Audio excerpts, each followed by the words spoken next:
Disc 8. Chapter 12. The greatest danger to which we had yet been exposed was now over, but there remained much anxiety in my mind lest another serpent might, unseen by us, have entered the swamp, or might appear as this had done from the country beyond Falconhurst. I projected then 2 excursions. The first, to make a thorough examination of the thicket and morass; the next right away to the gap, through which alone the arch-enemy could have entered our territory. On summoning my sons to accompany me to the marsh, I found neither Ernest nor Jack very eager to do so, the latter vowing he had the cold shivers each time he thought how his ribs might have been smashed by the last flap of the snake's tail. But I did not yield to their reluctance, and we finally set about crossing the marsh by placing planks and wicker hurdles on the ground, and changing their places as we advanced. Nothing was discovered beyond tracks in the reeds and the creature's lair, where the rushes, grass, and bog plants were beaten down. Emerging beyond the thicket, we found ourselves on firm ground, near the precipitous wall of rock, and perceived a clear, sparkling brook flowing from an opening which proved to be a cave or grotto of considerable size. The vaulted roof was covered with stalactites, while many formed stately pillars which seemed as though supporting the roof. The floor was strewn with fine snow-white earth, with a smooth, soapy feeling, which I felt convinced was fuller's earth. "Well, this is a pleasant discovery," said I. "This is as good as soap for washing, and will save me the trouble of turning soap boiler." Perceiving that the streamlet flowed from an opening of some width in the inner rock, Fritz passed through in order to trace it to its source, presently shouting to me that the opening widened very much, and begging me to follow him. I did so, leaving the other boys in the outer cave, and fired a pistol shot, the reverberating echoes of which testified to the great extent of the place. And lighting the bit of candle I always carried with me, we advanced, the light burning clear and steadily, though shedding a very feeble light in so vast a space. Suddenly Fritz exclaimed, "I verily believe this is a second cave of salt. See how the walls glance, and how the light is reflected from the roof." "These cannot be salt crystals," said I. "The water which flows over them leaves no track, and tastes quite sweet. I am rather inclined to believe that we have penetrated into a cave of rock crystal." "Oh, how splendid! Then we have discovered a great treasure." "Certainly, if we could make any use of it. Otherwise, in our situation, it is about as valuable as the lump of gold found by good old Robinson Crusoe. Anyhow, I will break off a piece for a specimen. See, here is a fine bit, only rather dull, and not transparent. What a pity! I must knock off another." "You must go more carefully to work, or it will look as dull as the first. You destroyed its true form, which is that of a pyramid with 6 sides or faces." We remained some time in this interesting grotto, but our light burnt low after we had examined it in different directions, and Fritz having secured a large lump, which exhibited several crystals in perfection, we quitted the place, Fritz discharging a farewell shot for the sake of hearing the grand echoes. On reaching the open air, we saw poor Jack sobbing bitterly. But as soon as we appeared, he ran joyfully towards us and threw himself into my arms. "My child, what is the matter?" I cried anxiously. "Oh, I thought you were lost. I heard a noise twice, as if the rocks had shattered down, and I thought you and Fritz were crushed in the ruins. It was horrible. How glad I am to see you." I comforted the child and explained the noises he had heard, inquiring why he was alone. "Ernest is over there among the reeds. I dare say he did not hear the shots." I found Ernest busily engaged in weaving a basket in which to catch fish. He had devised it ingeniously with a funnel-shaped entrance, through which the fish passing would not easily find their way out, but would remain swimming about in the wide part of the apparatus. "I shot a young serpent while you were away, father," said he. "It lies there covered with rushes. It is nearly 4 feet long and as thick as my arm." "A serpent!" cried I, hurrying towards it in alarm, and fearing there must be a brood of them in the swamp after all. "A fine large eel, you mean, my boy. This will provide an excellent supper for us tonight. I am glad you had the courage to kill it, instead of taking to your heels and fleeing from the supposed serpent." "Well, I thought it would be so horrid to be pursued and caught that I preferred facing it. My shot took effect, but it was very difficult to kill the creature outright. It moved about although its head was smashed." "The tenacity of life possessed by eels is very remarkable," I said. "I have heard that the best mode of killing them is to grasp them by the neck and slap their tails smartly against a stone or post." We made our way back more easily by keeping close to the cliffs, where the ground was firmer, and found my wife washing clothes at the fountain. She rejoiced greatly at our safe return, and was much pleased with the supply of fuller's earth, as she said there was now very little soap left. The eel was cooked for supper, and during the evening a full account was given of our passage through the swamp and discovery of the rock crystal cavern. It was most important to ascertain whether any serpent lurked among the woods of our little territory between the cliffs and the sea. Preparations were set on foot for the second and greater undertaking of a search throughout the country beyond the river, as far as the Gap. I wished all the family to go on the expedition, a decision which gave universal satisfaction. Intending to be engaged in this search for several weeks, we took the small tent and a store of all sorts of necessary provisions, as well as firearms, tools, cooking utensils, and torches. All these things were packed on the cart, which was drawn by Storm and the Grumble. Jack and Franz mounted them and acted at once the part of riders and drivers. My wife sat comfortably in the cart. Fritz rode in advance, while Ernest and I walked. We were protected in flank by the dogs and Fangs, the tame jackal. Directing our course towards woodlands, we saw many traces of the serpent's approach to Rockburg. In some places where the soil was loose, the trail, like a broad furrow, was very evident indeed. At Falconhurst we made a halt, and were as usual welcomed by the poultry, as well as by the sheep and goats. We then passed on to Woodlands, where we arrived at nightfall. All was peaceful and in good order. No track of the boa in that direction, no signs of visits from mischievous apes. The little farm and its inhabitants looked most flourishing.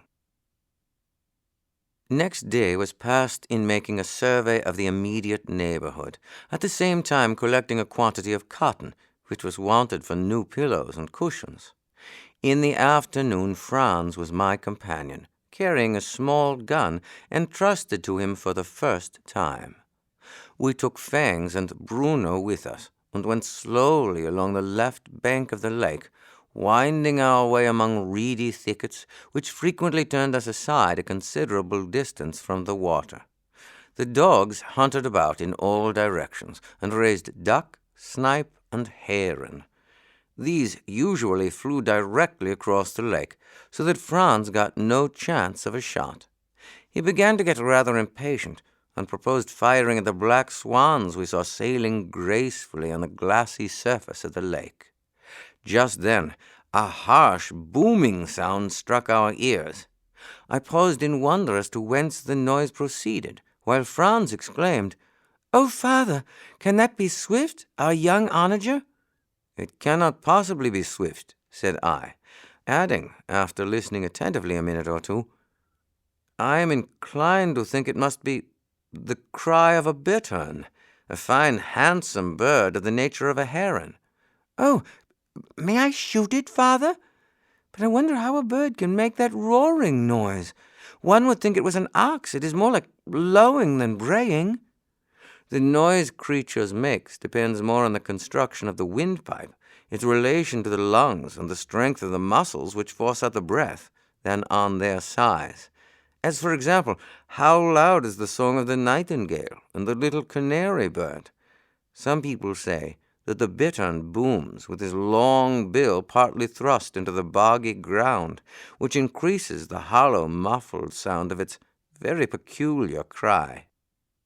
Franz was very anxious that the first trophy of his gun should be so rare a bird as the bittern. The dogs were sent into the wood, and we waited some distance apart in readiness to fire. All at once there was a great rustling in the thicket.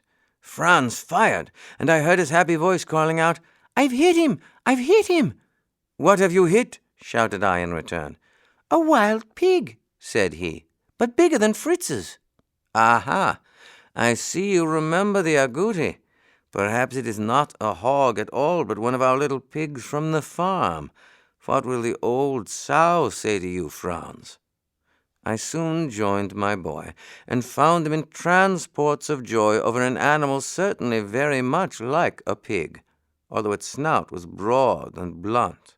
It was covered with bristles, had no tail, and in color was a yellowish gray. Examining it carefully and noticing its webbed feet and its curious teeth, I decided that it must be a capybara, a water-loving animal of South America, and Franz was overjoyed to find that he had shot a new creature, as he said. It was difficult to carry it home, but he very sensibly proposed that we should open and clean the carcass, which would make it lighter, and then putting it in a game bag, he carried it till quite tired out. He asked if I thought Bruno would let him strap it on his back. We found the dog willing to bear the burden, and reached Woodlands soon afterwards. There we were surprised to see Ernest surrounded by a number of large rats, which lay dead on the ground.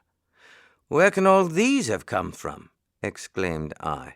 "Have you and your mother been rat hunting instead of gathering rice as you intended?" "We came upon these creatures quite unexpectedly," he replied. "While in the rice swamp, Nips, who was with us, sprang away to a kind of long-shaped mound among the reeds, and pounced upon something which tried to escape into a hole. He chattered and gnashed his teeth, and the creature hissed and squeaked, and running up, I found he had got a big rat by the tail. He would not let go, and the rat could not turn in the narrow entrance to bite him, but I soon pulled it out and killed it with my stick. The mound was a curious-looking erection, so I broke it open with some difficulty, and in doing this dislodged quite a dozen of the creatures. Some I killed, but many plunged into the water and escaped. On examining that dwelling, I found it a vaulted tunnel made of clay and mud, and thickly lined with sedges, rushes, and water-lily leaves. There were other mounds or lodges close by, and seeking an entrance to one, I stretched my game bag across it, and then hammered on the roof till a whole lot of rats sprang out, several right into the bag. I hit away right and left, but began to repent of my audacity when I found the whole community swarming about in the wildest excitement, some escaping, but many stopping in bewilderment, while others actually attacked me. It was anything but pleasant, I assure you, and I began to think of Bishop Hatto in the Mouse Tower on the Rhine. Nips liked it as little as I did, and skipped about desperately to get out of their way, though he now and then seized a rat by the neck in his teeth. Just as I began to shout for help, Juno came dashing through the reeds and water, and made quick work with the enemy, all flying from her attack. My mother had great difficulty in forcing her way through the marsh to the scene of action, but reached me at last, and we collected all the slain to show you, and for the sake of their skins. This account excited my curiosity, and I went to examine the place Ernest described, where I found to my surprise an arrangement much like a beaver dam, though on a small scale and less complete. "You have discovered a colony of beaver rats," said I to Ernest, "so called from their resemblance in skill and manner of life to that wonderful creature. we went back to the house and met Fritz and Jack, just returned from their excursion, reporting that no trace of serpents, great or small, had been met with. Jack carried in his hat about a dozen eggs, and Fritz had shot a couple of heath fowls, a cock and hen. Presently Jack ran for his game bag, producing some fruit which he had forgotten. Several pale green apples, quite new to us, excited general attention. "Why, what are those? Are they good?" I asked. "I hope so," said Jack.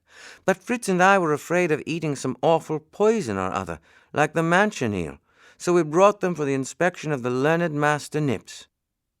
I took one and cut it in two, remarking that it contained a circle of seeds or pips instead of the stone of the manchineel.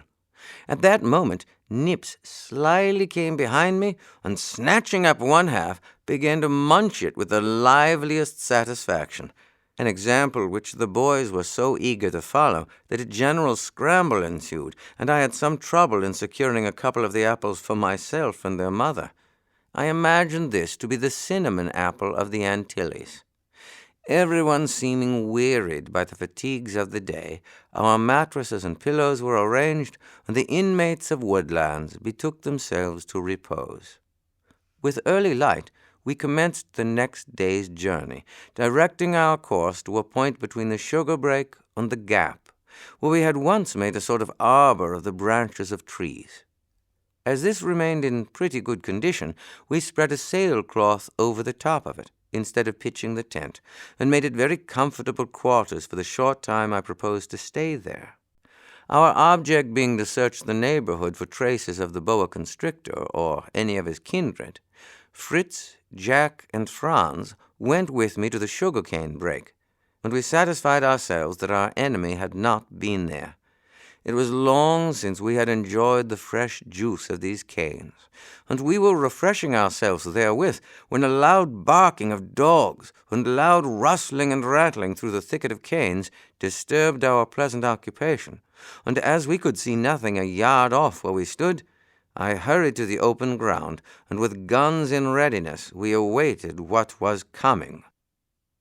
In a few minutes a herd of creatures like little pigs issued from the thicket and made off in single file at a brisk trot. They were of a uniform gray color and showed short, sharp tusks. My trusty double barrel speedily laid low two of the fugitives which I felt certain to be peccaries. The others continued to follow the leader in line, scarcely turning aside to pass the dead bodies of their comrades, and maintaining the same steady pace, although Fritz and Jack also fired and killed several.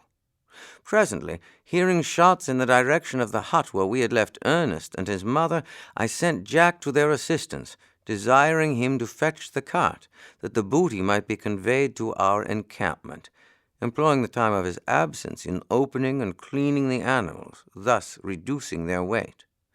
Ernest came back with Jack and the cart, and told us that the procession of peccaries had passed near the hut, and that he, with Juno's help, had secured 3 of them. I was glad to hear this, as I had determined to cure a good supply of hams, and we made haste to load the cart.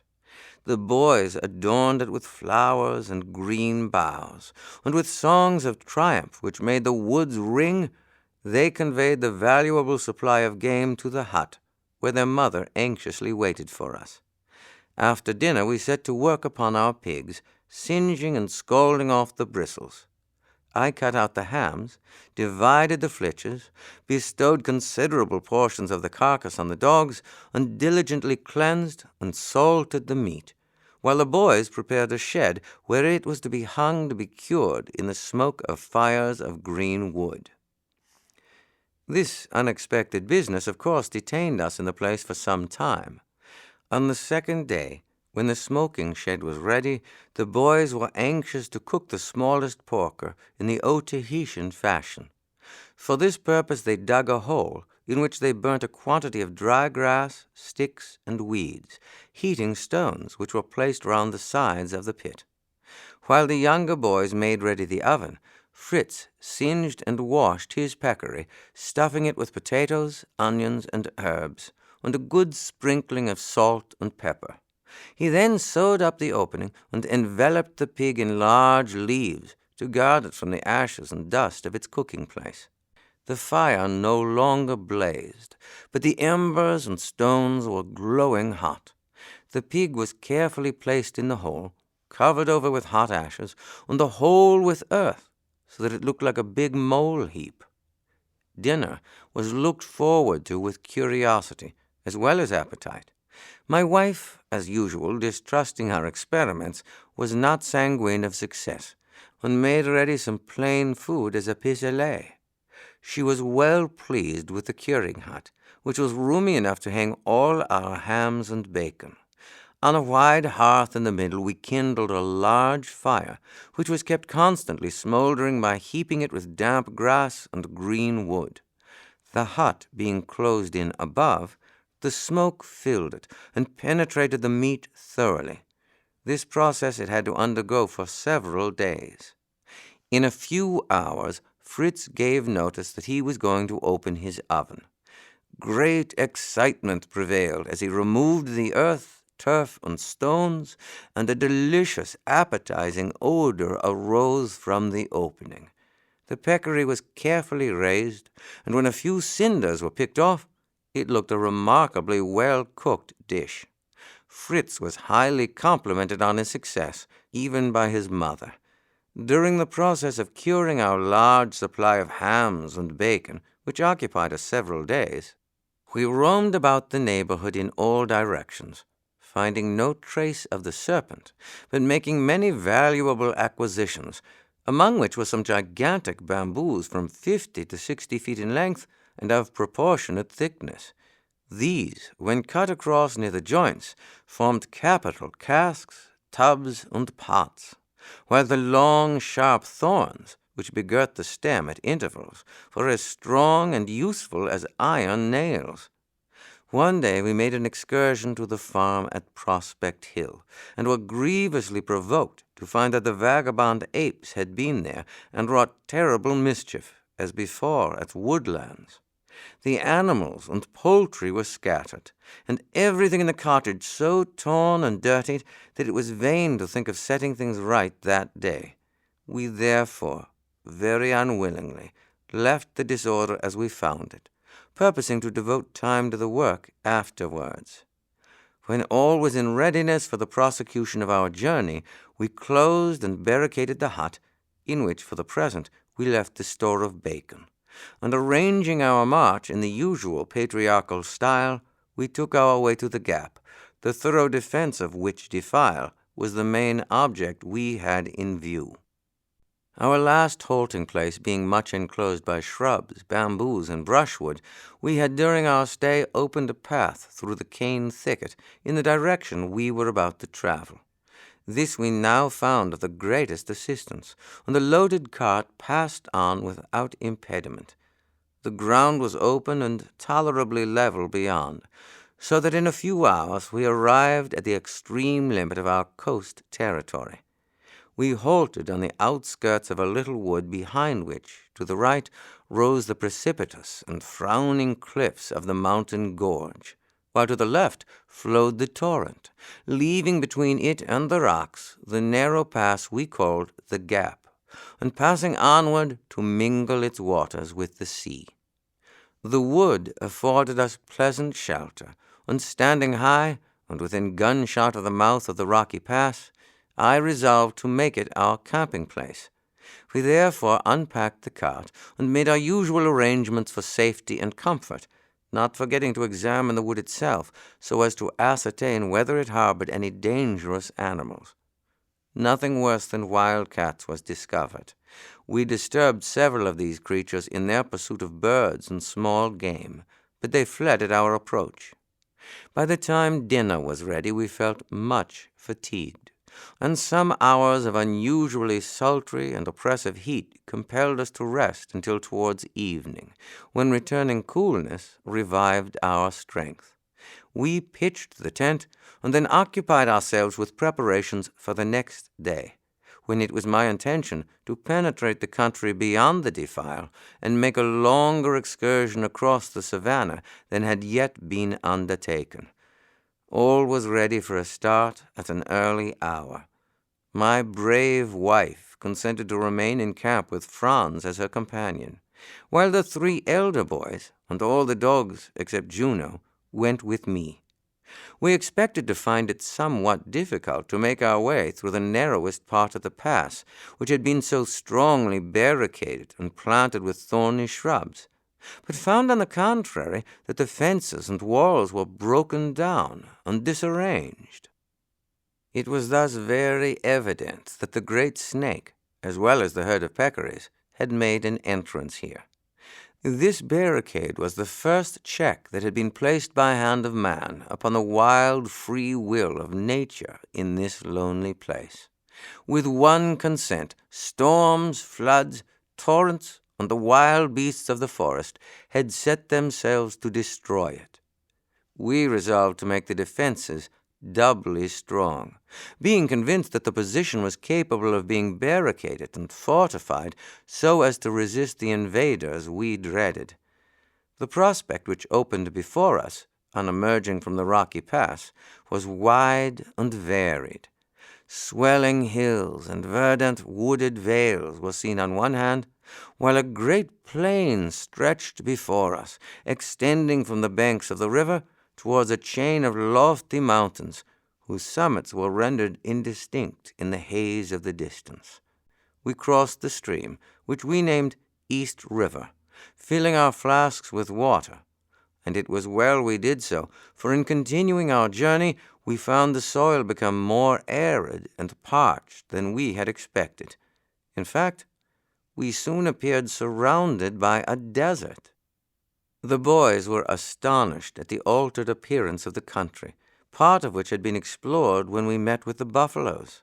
I reminded them of the difference of the season, that the expedition had been made directly after the rains, when vegetation had clothed with transient beauty this region, which, possessing no source of moisture in itself, had become scathed and bare during the blazing heat of summer. Our march proceeded slowly, and many were the uncomplimentary remarks made on the new country. It was Arabia Petria, groaned one. Desert of Sahara, sighed another. Fit abode for demons, muttered a third. Subterranean volcanic fires are raging beneath our feet. Patience, my good fellows, cried I. You are too easily discouraged. Look beyond the toilsome way to those grand mountains whose spurs are already stretching forward to meet us. Who knows what pleasant surprises await us amid their steep declivities? I, for my part, expect to find water, fresh grass, trees, and a lovely resting place. We were all glad to repose beneath the shade of the first overhanging rock we came to, although by pressing further upwards we might have attained to a pleasanter spot. Looking back towards the gap, we marked the strange contrast of the smiling country bordering the river and the dreary, monotonous plain we had traversed. After gazing on the distant scene, we produced our store of provisions and were busily engaged when Nips, our constant companion, suddenly began to snuff and smell about in a very ridiculous way. Finally, with a shriek which we knew was expressive of pleasure, he set off at full speed, followed by all the dogs, up a sort of glen behind us. We left them to their own devices, being far too pleasantly engaged with our refreshments to care much what fancy the little rogue had got in his head. When hunger was somewhat appeased, Fritz once more cast his eyes over the expanse of plain before us, and after looking fixedly for a moment exclaimed, "Is it possible that I see a party of horsemen riding at full gallop towards us? Can they be wild Arabs of the desert?" "Arabs, my boy? Certainly not. But take the spyglass and make them out exactly. We shall have to be on our guard, whatever they are." "I cannot see distinctly enough to be sure," said he presently, "and imagination supplies the deficiency of sight in most strange fashion. I could fancy them wild cattle, loaded carts, wandering haycocks, in fact almost anything I like. The spyglass passed from hand to hand. Jack and Ernest agreed in thinking the moving objects were men on horseback. But when it came to my turn to look, I at once pronounced them to be very large ostriches. "This is fortunate indeed," I exclaimed. "We must try to secure one of these magnificent birds. The feathers alone are worth having." "A live ostrich, father? That would be splendid. Why, we might ride upon him." As the ostriches approached, we began to consider in what way we should attempt to capture.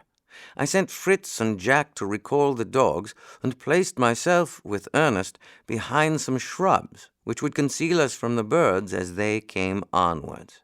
The boys did not rejoin us for some little time. They found Nips and the dogs at the pool of water formed by a small mountain stream, which the monkey's instinct had detected. His sudden departure was thus accounted for, and they availed themselves right gladly of his discovery, filling their flasks and hastily bathing before their return. The ostriches continued to come in our direction, varying their pace as though in sport, springing, trotting, galloping, and chasing each other round and round, so that their approach was by no means rapid. I could now perceive that of the 5 birds, one only was a male, the white plumes of the wings and tail contrasting finely with the deep glossy black of the neck and body. The color of the females being ashen brown, the effect of their white plumes was not so handsome.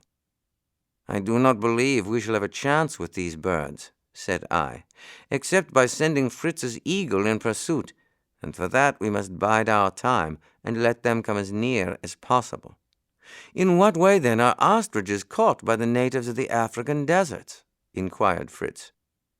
"Sometimes by chase on horseback, but their speed is so very great that even that must be conducted by stratagem. When these birds are pursued, they will run for hours in a wide circle. The hunter gallops after them, but describes a much smaller circle, and can therefore maintain the pace for a longer time, waiting to make the attack until the bird is fatigued. Among the bushmen, the hunter sometimes envelops himself in the skin of an ostrich, his legs doing duty for those of the bird, and his arm managing the head and neck so as to imitate the movements of the bird when feeding. The enterprising hunter is thus enabled to get among a flock of ostriches and to shoot them with arrows one after another. When aware of an enemy, they defend themselves desperately, using their powerful legs as weapons, always kicking forwards and inflicting dreadful injuries on dogs and even on men if attacked without due precaution. But let us take up our positions and keep perfectly still, for the ostriches are at hand."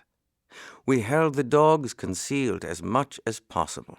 The stately birds, suddenly perceiving us, paused, hesitated, and appeared uneasy. Yet as no movement was made, they drew a few steps nearer, with outstretched necks, examining curiously the unwonted spectacle before them. The dogs became impatient, struggled from our grasp, and furiously rushed towards our astonished visitors. In an instant they turned and fled with the speed of the wind. Their feet seemed not to touch the ground, the wings aiding their marvelously rapid progress. In a few moments they would have been beyond our reach. But as they turned to fly, the eagle was unhooded. Singling out the male bird, the falcon made his fatal swoop, and piercing the skull, the magnificent creature was laid low. Before we could reach the spot, the dogs had joined the bird of prey, and were fiercely tearing the flesh and bedabbling the splendid plumes with gore. This sight grieved us.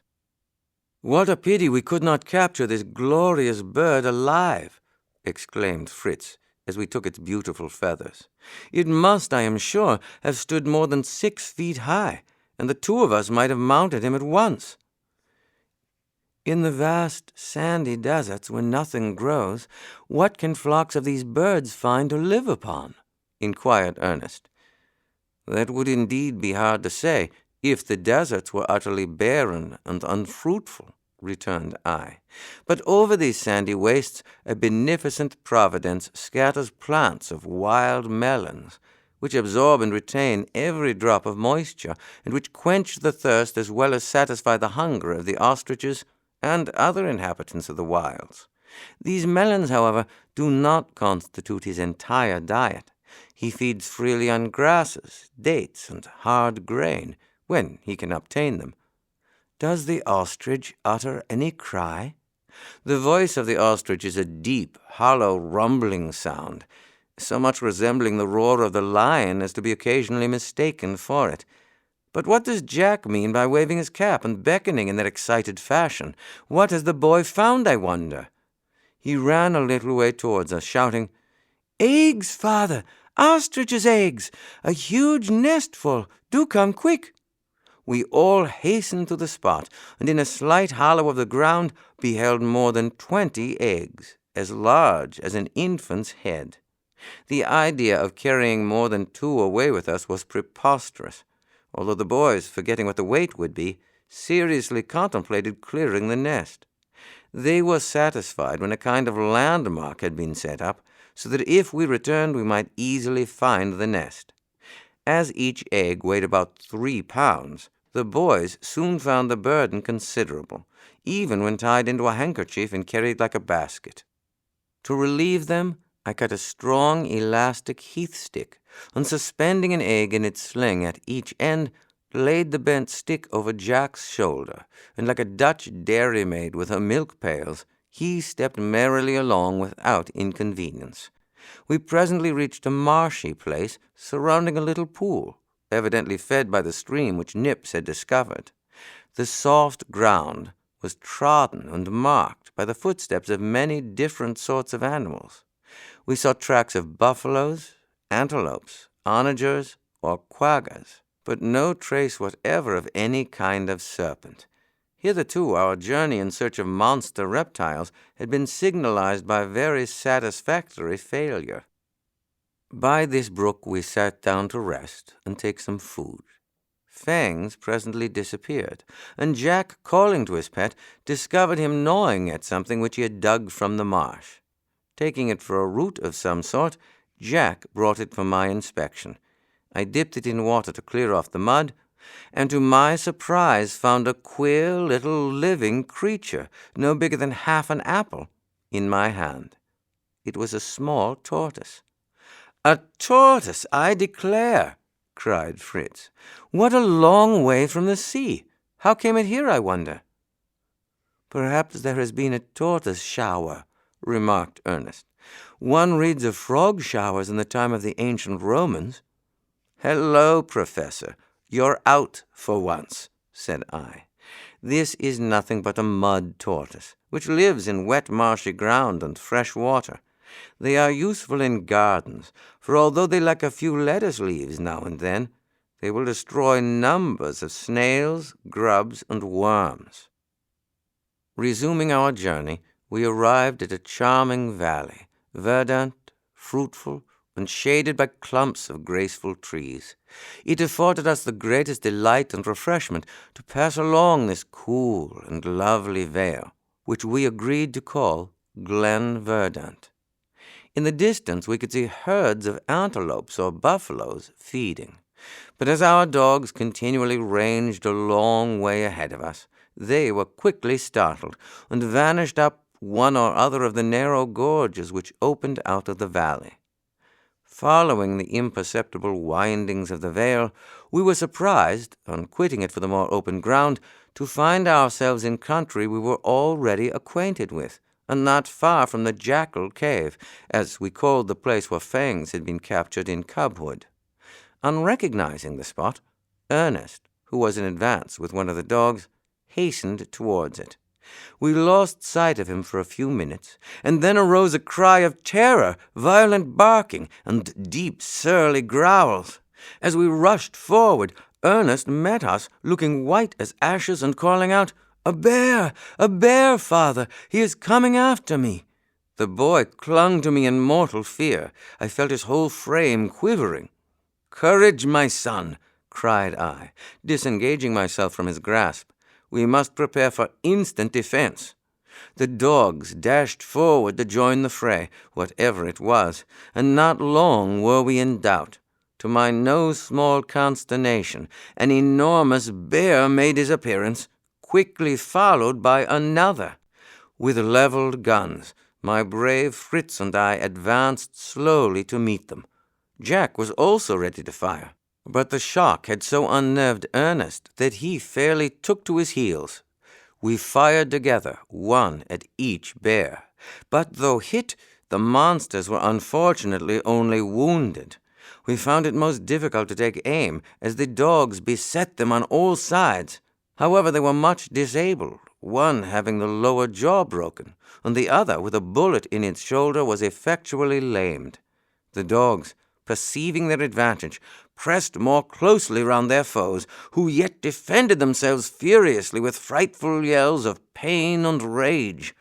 Such was the confusion and perpetual movement of the struggle that I dared not fire again, seeing that even slightly wounding one of our gallant hounds would instantly place him in the power of the raging bears. Watching our opportunity, we suddenly advanced with loaded pistols to within a very few paces of the animals, and firing, both fell dead. One shot through the head, the other, in the act of rearing to spring on Fritz, received his charge in its heart. "Thank heaven!" cried I, as with dull groans the brutes sank to the ground. "We have escaped the greatest peril we have yet encountered." The dogs continued to tear and worry the fallen foe, as though unwilling to trust the appearance of death. With feelings somewhat akin, I drew my hunting knife and made assurance doubly sure. Seeing all safe, Jack raised a shout of victory, that poor Ernest might gain courage to approach the scene of conflict, which at last he did, and joined us in examining the dangerous animals as they lay motionless before us. Every point was full of interest. Their wounds, their sharp teeth, their mighty claws, the extraordinary strength of neck and shoulder, all were remarked and commented on. And observing that the shaded brown hair was tipped with glossy white, I thought that these might be the silver bears mentioned in Captain Clark's journey to the northwest coasts of America. "Well, my lads," said I, "if we have failed to catch sight of serpents, we have at least made good riddance of some other bad rubbish. These fellows would one day have worked us woe, or I am much mistaken. What's to be done next?" "Why, skin them, to be sure," said Fritz. "We shall have a couple of splendid bear-skin rugs." As this process would take time, and evening drew on, we dragged the huge carcasses into their den to await our return, concealing them with boughs of trees and fencing the entrance as well as we could. The ostrich eggs we also left behind us, hidden in a sandy hole. By sunset we reached the tent, and joyfully rejoined my wife and Franz, right glad to find a hearty meal prepared for us, as well as a large heap of brushwood for the watch-fire. When a full account of our adventures had been given, with a minute and special description of the bear fight, my wife related what she had done during our absence. She and Franz had made their way through the wood up to the rocks behind it, and discovered a bed of pure white clay, which it seemed to her might be used for making porcelain. Then she had contrived a drinking trough for the cattle out of a split bamboo. She had arranged a hearth in a sheltered place by building up large stones, cemented with the white clay, and finally she had cut a quantity of canes and brought them, on the cart, to be in readiness for the building we had in hand. I praised the thoughtful diligence which had effected so much that was of real and definite use. In order to try the clay, I put some balls of it in the fire, now kindled to burn during the night, and we then betook ourselves to rest under shelter of our tent. I awoke at dawn and aroused my little party. My first idea was to examine the clay balls, which I found baked hard and finely glazed, but too much melted down by the heat, a fault which, seeing the excellent quality of the clay, I knew it would be well worth while to remedy. After breakfast and our accustomed devotions, we harnessed the cart and took the way to the bear's den. Fritz headed the party, and coming in sight of the entrance to the cave, called out softly, "Make haste, and you will see a whole crowd of wild turkeys, who seem to have come to attend the funeral obsequies of their respected friend and neighbor, Bruin here. But there appears to be a jealous watcher who is unwilling to admit the visitors to the bed of state." The watcher, as Fritz called him, was an immensely large bird, with a sort of comb on his head and a loose, fleshy skin hanging from beneath the beak. Part of the neck was bare, wrinkled, and purplish red, while around it, resting on the shoulders, was a downy collar of soft white feathers.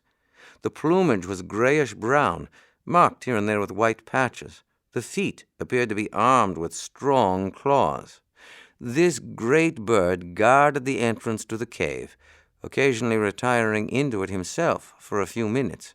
But as soon as the other birds came pressing in after him, he hurried out again, and they were forced to retire. We stopped to observe this curious scene, and were startled suddenly by a mighty rush of wings in the air above us. We looked up. At the same moment, Fritz fired, and an enormous bird fell heavily, head foremost, on the rocks, by which its neck was broken, while blood flowed from a wound in the breast. We had been holding back the dogs, but they with Fritz now rushed towards the cave, the birds rising around them and departing with heavy, ungainly flight, leaving only Fritz's prize and one of the other birds killed by the large one in its fall. With the utmost caution I entered the cave, and rejoiced to find that the tongue and eyes only of the bears had been devoured. A little later, and we should have had the handsome skins pecked and torn to rags, and all chance of steaks and bear's paws gone. On measuring the wings of the large bird from tip to tip, I found the length exceeded 11 feet, and concluded it to be a condor. It was evidently the mate of the watcher, as Fritz called the first we saw. To work we now went on the bears, and no slight affair we found it to skin and cut them up, but by dint of perseverance we at last succeeded in our object. Determining to smoke the meat on the spot, we cut magnificent hams, and took off the rest of the meat in slices after the manner of the buccaneers and the West Indies, preserving the paws entire to be cooked as a delicacy, and obtaining from the two bears together a prodigious supply of lard, which my wife gladly undertook to melt and prepare for keeping.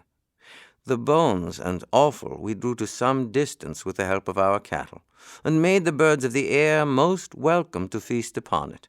This, with the assistance of all sorts of insects, they did so effectually that before we left the place the skulls were picked perfectly clean, the sun had dried them, and they were ready for us to carry off to our museum. The skins had to be very carefully scraped, washed, salted, cleansed with ashes, and dried, which occupied fully 2 days. I observed among the brushwood which the boys had brought from the thickets around us a climbing plant, whose leaves had a very strong smell. The stem resembled a vine, and the fruit grew in clusters like currants. Some were red, and some of a green color, which I supposed to denote various degrees of ripeness. They were hard, and the outer skin was quite thin. I recognized in this the pepper plant, a discovery particularly agreeable at this moment. The boys soon gathered a large supply. The red berries were soaked in salt and water for several days, then washed and rubbed, and finally, becoming perfectly white, were dried in the sun. The treatment of the green berries was simple. They were merely exposed to the sun's heat for a day or two and then stored.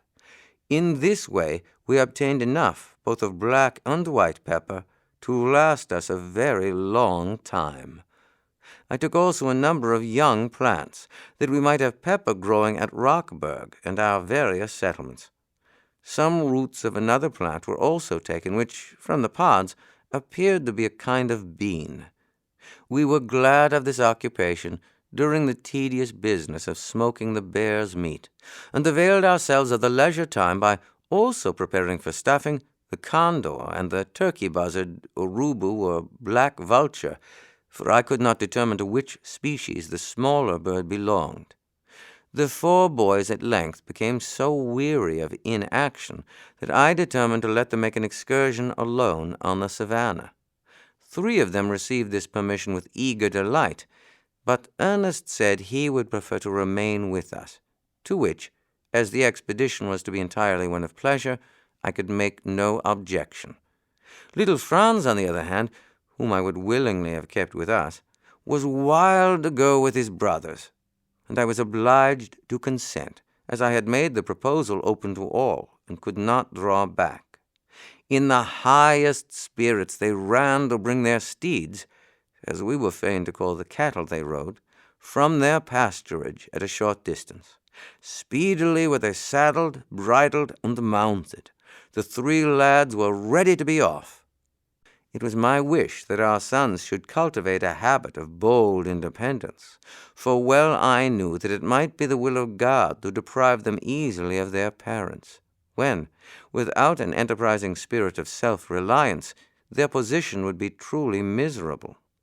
My gallant Fritz possessed this desirable quality in no small degree, and to him I committed the care of his young brothers, charging them to look up to and obey him as their leader.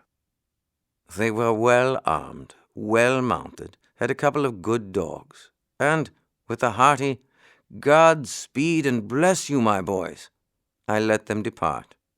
We, who remained behind, passed the day in a variety of useful occupations. The bear's meat, which was being cured in a smoking shed such as that we set up for the peccary hams, required a good deal of attention from my wife. Ernest had a fancy for making ornamental cups from the ostrich eggs, while I investigated the interior of the cave. I found the inner wall to consist of a kind of talc, mingled with threads of asbestos, and also indications of mica. Examining further, I detached a large block, and found to my joy that I could split it into clear, transparent sheets, which would serve admirably for window panes. My wife saw the substitute for glass with unfeigned satisfaction, declaring that, although she would not complain, yet the want of glass for windows had been a downright trouble to her. Chapter 13. As evening approached, the bear's paws, which were stewing for supper, sent forth savory odors, and we sat talking round the fire while listening anxiously for sounds heralding the return of our young explorers. At last the tramp and beat of hoofs struck our ears. The little troop appeared, crossing the open ground before us at a sharp trot, and a shrill ringing cheer greeted us as we rose and went to meet them. They sprang from their saddles, the animals were set at liberty to refresh themselves, and the riders eagerly came to exhibit their acquisitions and give an account of themselves. Funny figures they cut. Franz and Jack had each a young kid slung on his back, so that the 4 legs tied together stuck out under their chins. Fritz's game bag looked remarkably queer. Round lumps, sharp points, and an occasional movement seemed to indicate a living creature or creatures within. "Hurrah for the chase, father!" cried Jack. "Nothing like real hunting after all, and just to see how Storm and Grumble go along over a grassy plain. It is perfectly splendid. We soon tired out the little antelopes and were able to catch them." "Yes, father," said Franz, "and Fritz has 2 Angora rabbits in his bag, and we wanted to bring you some honey. Only think, such a clever bird, a cuckoo, showed us where it was." "My brothers forget the chief thing," said Fritz.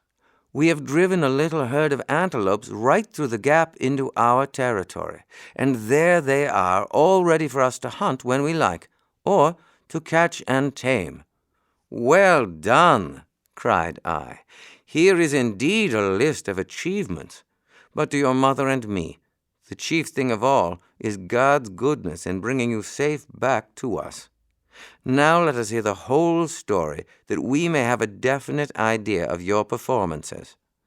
"We had a splendid ride," said Fritz, "down Glen Verdant, and away to the defile through our rocky barrier, and the morning was so cool and fresh that our steeds galloped along nearly the whole way at the top of their speed.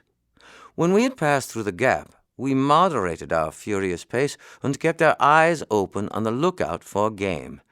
We then trotted slowly to the top of a grassy hill, from whose summit we saw two herds of animals, whether antelopes, goats, or gazelles we did not know, grazing by the side of the stream below us. We were about to gallop down and try to get a shot at them, when it struck me that it would be wiser to try and drive the whole herd through the gap into our own domain, where they would be shut up, as it were, in a park, free and yet within reach. Down the hill we rode as hard as we could go, formed in a semicircle behind the larger herd, magnificent antelopes, and aided by the dogs, with shouts and cries drove them along the stream towards the gap. As we came near the opening, they appeared inclined to halt, and turn like sheep about to be driven into the butcher's yard, and it was all we could do to prevent them from bolting past us. But at length one made a rush at the opening, and the rest following, they were soon all on the other side of the frontier and inhabitants of New Switzerland. "Capital," I said. "Capital, my boy. But I don't see what is to make them remain inhabitants of our domain, or to prevent them from returning through the gap whenever they feel inclined." "Stop, father," he replied. "You interrupted me too soon. We thought of that possibility too, and provided against it. We stretched a long line right across the defile, and strung on it feathers and rags and all sorts of other things, which danced and fluttered in the wind and looked so strange that I am perfectly certain that the herd will never attempt to pass it. In fact, Le Vaillant, from whom I learned the trick, says in his Voyage au Cas de Bonne Espérance that the Hottentots make use of the method for penning in the antelopes they have caught in the chase." "Well done," said I. "I am glad to see that you remember what you have read. The antelopes are welcome to New Switzerland.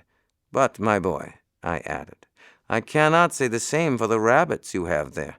They increase so rapidly that if you establish a colony of the little wretches, your next difficulty will be to get rid of them."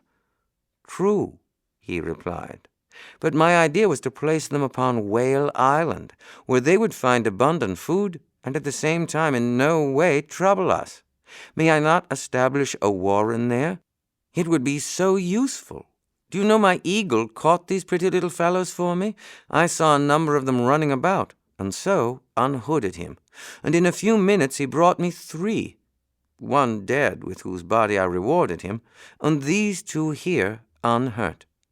"Now, father," said Jack, interrupting him, "do listen to me and hear my story, or else Fritz will begin upon my adventures and tire you out with his rigmarole descriptions." "Certainly, Jack," I said. "I am quite ready to listen to you. First and foremostly, how did you bring down those beautiful little animals you have there?" "Oh, we galloped them down. The dogs sniffed about in the grass while Fritz was away after the rabbits. Out popped these little fawns, and away they went, bounding and skipping, at the rate of 30 miles an hour, with Storm, Grumble, and the dogs at their heels. In about a quarter of an hour we had left the dogs behind and were close upon our prey. Down went the little creatures in the grass, and overcome with terror and fatigue, were at our mercy. So we shouted to Fritz, and, 'My dear boy,' said I, 'according to your statement, Fritz must have been 7 miles and a half off.' 'Oh, well, father, perhaps we did not ride for quite a quarter of an hour, and of course I can't say exactly how fast we were going. And then, you see, the fawns did not run in a straight line. At any rate, Fritz heard us, and he and Franz and I leashed the legs of the pretty creatures, and then we mounted again, and presently saw a wretch of a cuckoo, who led us ever so far out of our course by cuckooing and making faces at us, and then hopping away. Franz declared it must be an enchanted princess, and so I thought I would rid it of its spell. But Fritz stopped me shooting it, and said it was a honey indicator and that it was leading us probably to a bee's bike. So we spared its life, and presently, sure enough, it stopped close by a bee's nest in a hollow tree. This was capital, we thought, and as we were in a great hurry to taste the honey, I threw in a lot of lighted lucifer matches, but somehow it did not kill the bees at all, but only made them awfully angry, and they flew out in a body and stung me all over. I rushed to Storm and sprang on his back, but though I galloped away for bare life, it was an age before I got rid of the little wretches, and now my face is in a perfect fever. I think I will get Mother to bathe it for me." And off rushed the noisy boy, leaving Fritz and me to see to the fawns and examine the rabbits. With these latter I determined to do as Fritz proposed, namely, to colonize Whale Island with them. I was all the more willing to do this because I had been considering the advisability of establishing on that island a fortress to which we might retreat in any extreme danger, and where we should be very thankful, in case of such a retreat, to possess means of obtaining a constant supply of animal food. Having ministered to the wants of the antelopes, I tried to interest the boys in my discovery of the block of talc, but just then their mother summoned us to dinner. The principal dish in this meal consisted of the bear's paws, most savory-smelling delicacies, so tempting that their close resemblance to human hands, and even the roguish fee, fo, fum from Jack, did not prevent a single member of the family from enjoying them most heartily. Supper over, we lit our watch-fire, retired to our tent, and slept soundly.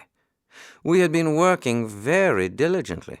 The bear's meat was smoked, the fat melted down and stored, and a large supply of bamboos collected. But I wished to make yet another excursion, and at early dawn I aroused the boys. Fritz mounted the mule, I rode Lightfoot, Jack and Franz took their usual steeds, and, with the two dogs, we galloped off, first to visit the euphorbia to collect the gum, and then to discover whether the ostrich had deserted her eggs in the sand. Ernest watched us depart without the slightest look or sigh of regret, and returned to the tent to assist his mother and study his books. Our steeds carried us down the green valley at a rapid rate, and we followed the direction we had pursued on our former expedition. We soon reached Turtle Marsh, and then, filling our water flasks, we arrived at the rising ground where Fritz discovered the mounted Arabs. As Jack and Franz wanted a gallop, I allowed them to press forward, while Fritz and I visited the euphorbia trees. A quantity of the red gum had exuded from the incisions I had made, and as this had coagulated in the sun, I rolled it into little balls and stored it in a bamboo jar I had brought with me for the purpose. As we rode after the boys, who were some way ahead, Fritz remarked, "Did you not tell me that the juice of that tree was poisonous, father? Why have you collected such a quantity?" "I did indeed say so," I replied. "It is a most deadly poison.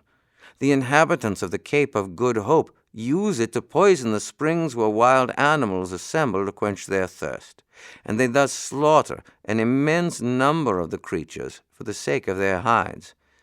I intend, however, to use it to destroy the apes, should they again commit depredations, and also in preparing the skins of animals to protect them from the attacks of insects." The two boys were still at some distance from us, when suddenly 4 magnificent ostriches rose from the sand where they had been sitting. Jack and Franz perceived them, and with a great shout drove them towards us. In front ran a splendid male bird, his feathers of shining black, and his great tail plume waving behind. 3 females of an ashen gray color followed him. They approached us with incredible swiftness, and were within gunshot before they perceived us. Fritz had had the forethought to bind up the beak of his eagle, so that, should he bring down an ostrich, he might be unable to injure it. He now threw up the falcon, which, towering upwards, swooped down upon the head of the foremost bird, and so confused and alarmed him that he could not defend himself nor continue his flight. So greatly was his speed checked that Jack overtook him, and hurling his lasso, enfolded his wings and legs in its deadly coils and brought him to the ground. The other ostriches were almost out of sight, so leaving them to their own devices, we leaped from our steeds and attempted to approach the captured bird. He struggled fearfully and kicked with such violence right and left that I almost despaired of getting him home alive. It occurred to me, however, that if we could cover his eyes, his fury might be subdued. I instantly acted upon this idea and flung over his head my coat and hunting bag, which effectually shut out the light. No sooner had I done this than his struggles ceased, and we were able to approach. We first secured round his body a broad strip of sealskin, on each side of which I fastened a stout piece of cord, that I might be able to lead him easily. Then, fastening another cord in a loop round his legs, that he might be prevented from breaking into a gallop, we released him from the coils of the lasso. "Do you know," said I to the boys, "how the natives of India secure a newly captured elephant?" "Oh, yes," said Fritz. "They fasten him between two tame elephants. We'll do that to this fine fellow, and tame him double quick." "The only difficulty will be," remarked Jack, "that we have no tame ostriches. However, I dare say Storm and Grumble will have no objection to perform their part, and it will puzzle even this great monster to run away with them." So we at once began operations. Storm and Grumble were led up on either side of the recumbent ostrich, and the cords secured to their girths.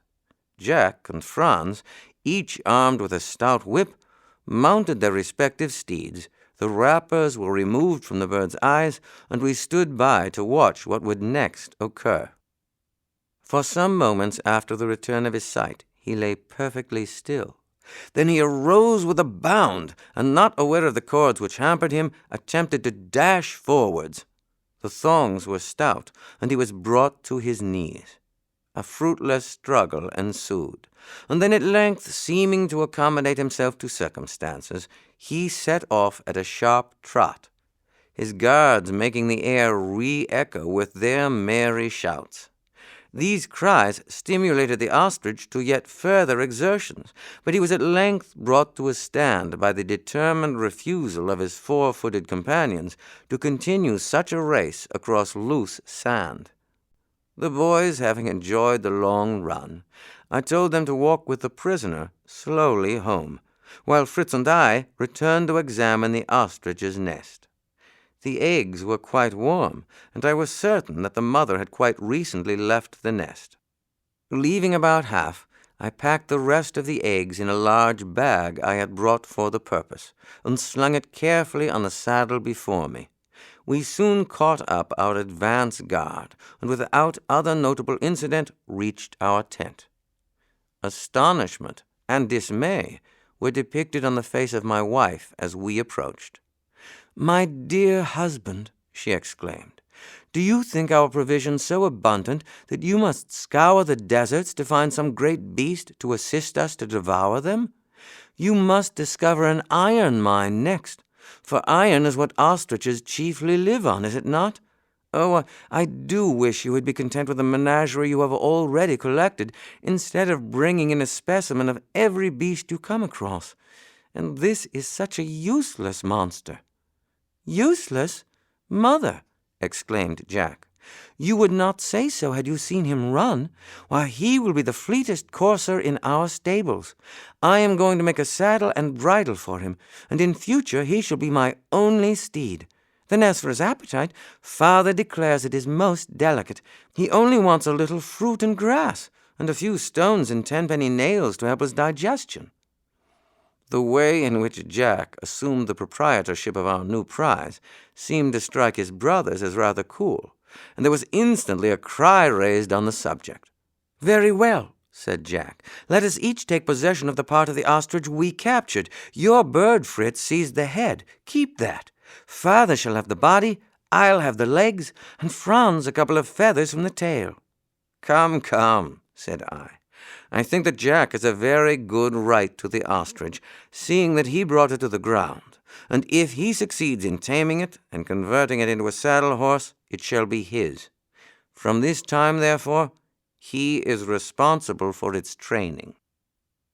The day was now too far advanced to allow us to think of setting out for Rockburg, so we fastened up the ostrich between two trees and devoted the remainder of the evening to making preparations for our departure.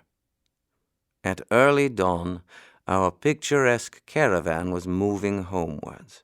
The ostrich continued so refractory that we were obliged to make him again march between Storm and Grumble, and as these gallant steeds were thus employed, the cow was harnessed to the cart, laden with our treasures. Room was left in the cart for my wife. Jack and Franz mounted Storm and Grumble, I rode Lightfoot, and Fritz brought up the rear on Swift. At the mouth of the gap we called a halt, and replaced the cord the boys had strung with ostrich feathers by a stout palisade of bamboos. I also took the opportunity of collecting a store of pipe clay, as I intended during the winter months, which were close at hand, to try my hand at china-making. When we reached the sugar-cane grove, we again stopped to collect the peccary hams we had left to be smoked, and my wife begged me to gather some seeds of an aromatic plant which grew in the neighborhood, and which had the scent of vanilla.